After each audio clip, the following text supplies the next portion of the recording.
Thank you very much. Very good afternoon to all of you. Pak Rozan in here, which is going to provide the speech after me, and all colleagues, Pak Menteri PU dan Wakil Menteri PU, and then other colleagues, friends, as well as attendees. Assalamualaikum warahmatullahi wabarakatuh. Very good afternoon to all of you. It is indeed a great pleasure for me to be here to attend the International Conference on Infrastructure 2025. Let me begin by expressing my appreciation to the organizers and all participants who have gathered today. We all know that this forum is very timely, as all countries in the world face growing demands for quality infrastructure while at the same time navigating their fiscal constraints. In addition to that risk, a climate risk as well as financial turbulence in some part of the world also provide an additional complication on the financial landscape of infrastructure development. In this case, this conference hopefully is going to provide what is the plan and also the financing need for the infrastructure development in Indonesia. Indonesia as an archipelagic nation with diverse geographic and socio-economic conditions, we face urgent need to expand connectivity and also to ensure equitable access to basic infrastructure services. Financing remains a critical constraint. The total infrastructure investment needs for the period of 2025 to 2026 is estimated around $625 billion. The budget, government budget, combined with the local government budget, will cover around 40%. So we definitely facing with this funding gap. This will require private sector participation and also support from many partners, and also demand the creation of innovative funding mechanism. These domestic priorities intersect with mounting global pressure which is currently happening. As we are all following, the world today is full with persistent geopolitical tensions, which resulting in heightened fragmentation and instability across countries and regions. The outlook of the global economy is not good.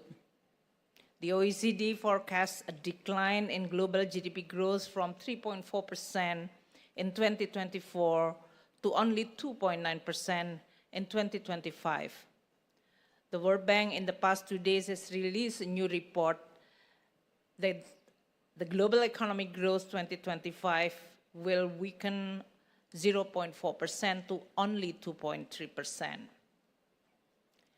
These challenges, combined with the climate risk, which is intensifying, will provide a huge challenge for many countries to plan as well as to execute the infrastructure development.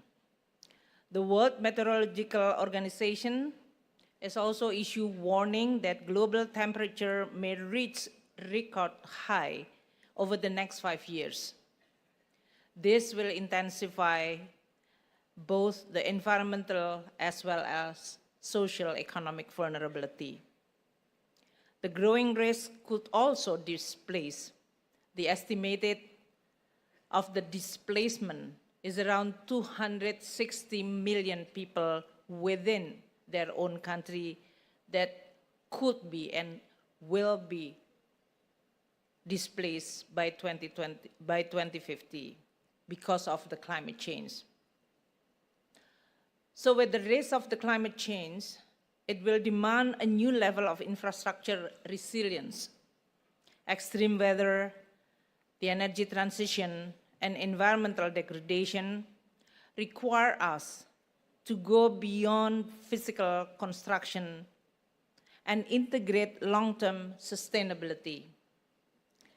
Infrastructure consumes approximately 60% of the world's raw materials. This is to underscore the urgency to integrate sustainability into infrastructure life cycle, from planning to the implementation. Parallel to sustainability concern, social equity must also be considered as a very important in designing the infrastructure project. We are operating in a world where social equity, transparency, and accountability are no longer optional.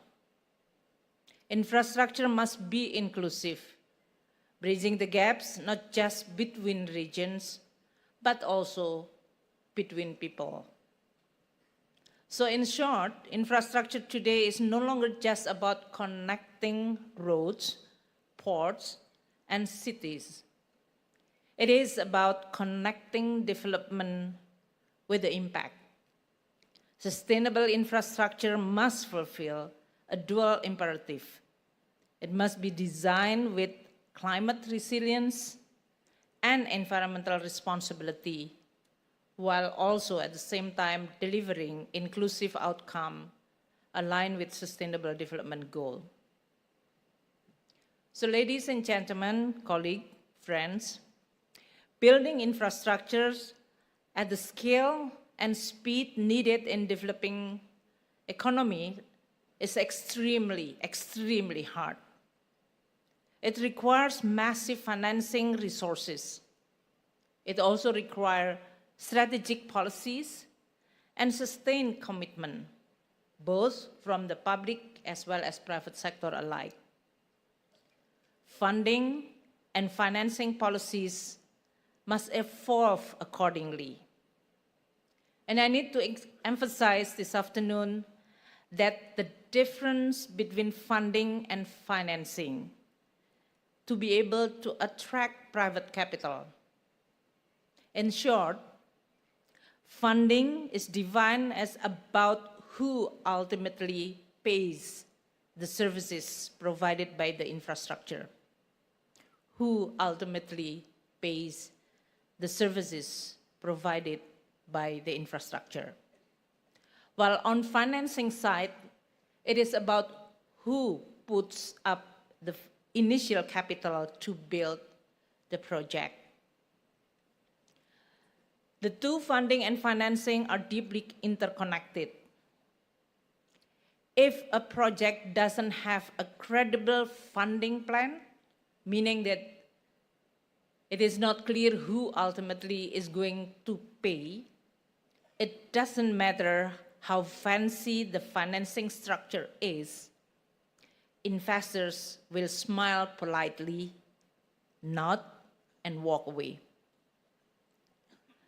So now let's apply this to the context of developing economy and country, as well as emerging country like Indonesia.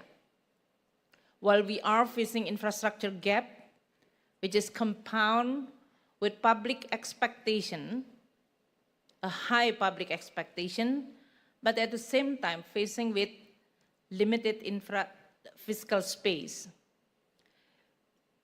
That's why this conference is becoming very critical. Under the current circumstances, making the right policy choices become even more critical. Simply pursuing innovative financing models without addressing the core issue of stable funding can result in structure that only appear viable but not in reality. It can push risk back to the government in hidden and inefficient ways. Friends, ladies and gentlemen, honored speaker, dear participant. We believe this is critical for all of us to match financing structure with the risk. The real solution in the infrastructure development lies in a proper project selection, project preparation, credible pricing, and when needed, transparent, measurable, and prudent public subsidies that keep services affordable without distorting the incentive. In response to these challenges, the government of Indonesia has placed sustainability at the core of infrastructure financing strategy. Allow me to highlight several key efforts which is already being made and some of the instrument is already put into action. First, in the context of private finance, we have established the ESG framework for infrastructure financing since 2022. The policy guides the provision of government support to public-private partnership or PPP projects has been developed and already mature. We've already have within the Ministry of Finance Project Development Facility or PDF. We also have the instrument in the form of Viability Gap Fund. The government also providing government guarantee through Indonesia Infrastructure Guarantee Fund or IIGF. The government of Indonesia Ministry of Finance also has already completed the instrument with the availability payment. This all instrument will also fit very well in addressing the issue of climate risk mitigation and also to make sure that the infrastructure, sometimes no matter how huge and risky, but it is strategically important for the country and the economy, it could be developed in a sustainable way. Today, the fiscal support has helped attract a total estimated investment of 18.8 billion US dollar. This is already cover various eligible sectors from road, toll road, up to the energy or even water and other infrastructure.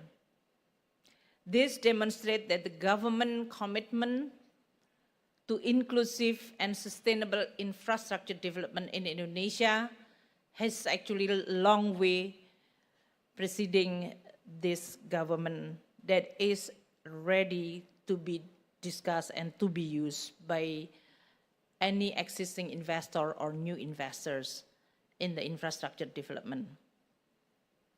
Another instrument which is already developed quite mature is the Ministry of Finance under the PTSMI developed the Sustainable Development Goal Indonesia 1, SIO.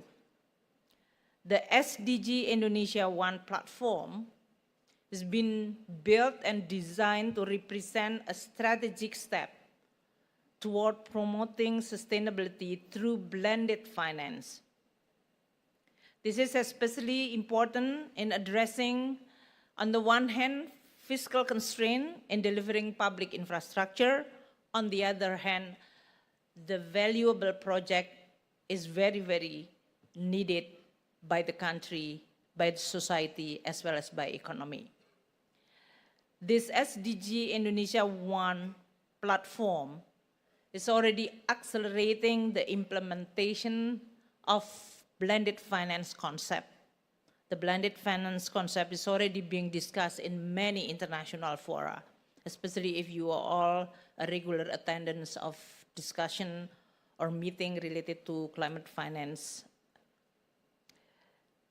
This is also a platform to provide a pool of funds from many potential lenders, investors, development bank, donors, or even philanthropists.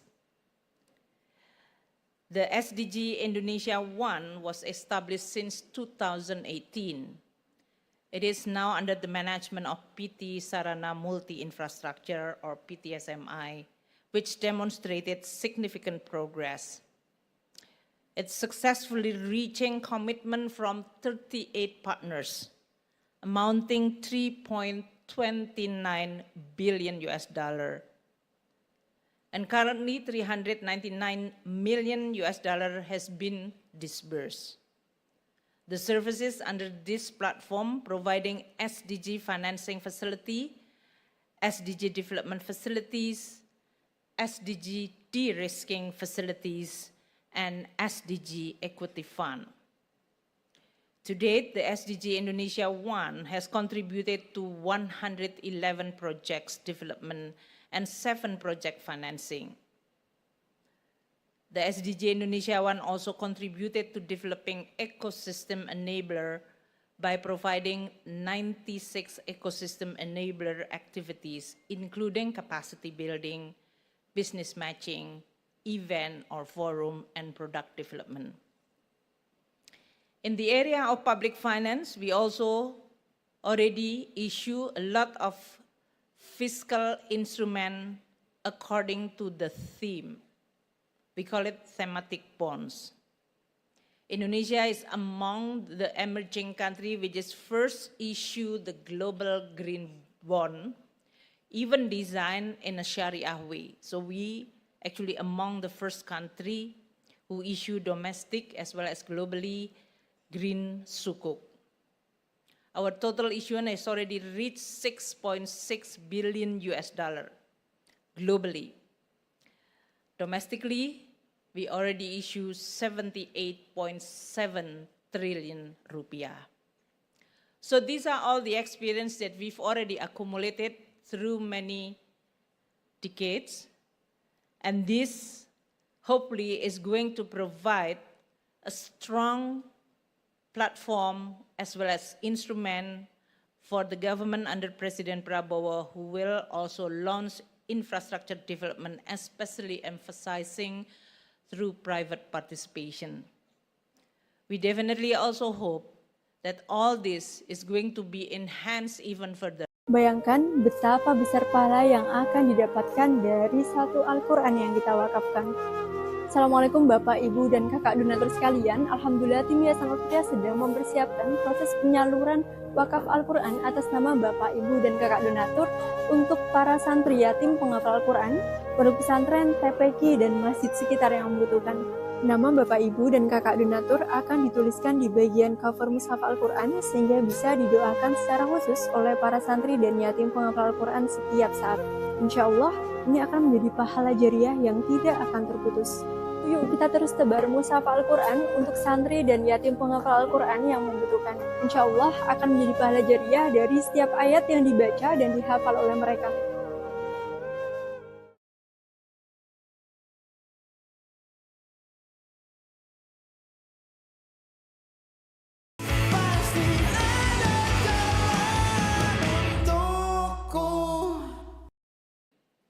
Infrastructure definitely is very, very important.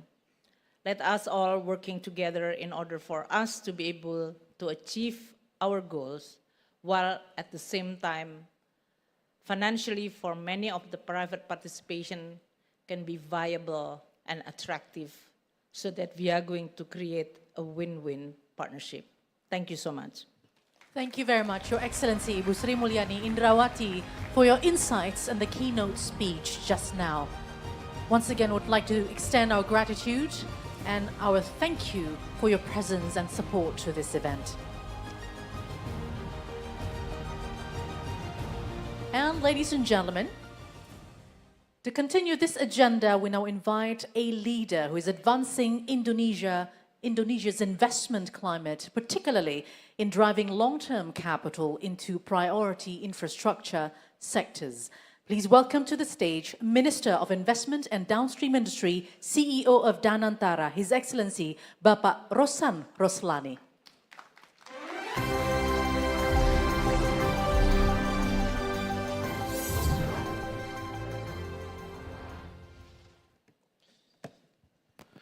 Well, I'm going to be very brief because I've been informed the President will be here very soon. Assalamualaikum warahmatullahi wabarakatuh. Salam, Om Swastiastu, Nama Budaya, Salam Kebajikan. First of all, I would like to thank Coordinating Minister for Infrastructure and Regional Development, Bapak Agus Harimurti Yudhoyono, for having me here. Also, Ibu Sri Mulyani, Minister of Finance, thank you for your very comprehensive presentation, Ibu. It gave us a lot of insight, a lot of direction about how to finance and the commitment of the government to our infrastructure. And also, I see a lot of excellencies, ambassadors, also welcome to this event. Distinguished guests, ladies and gentlemen.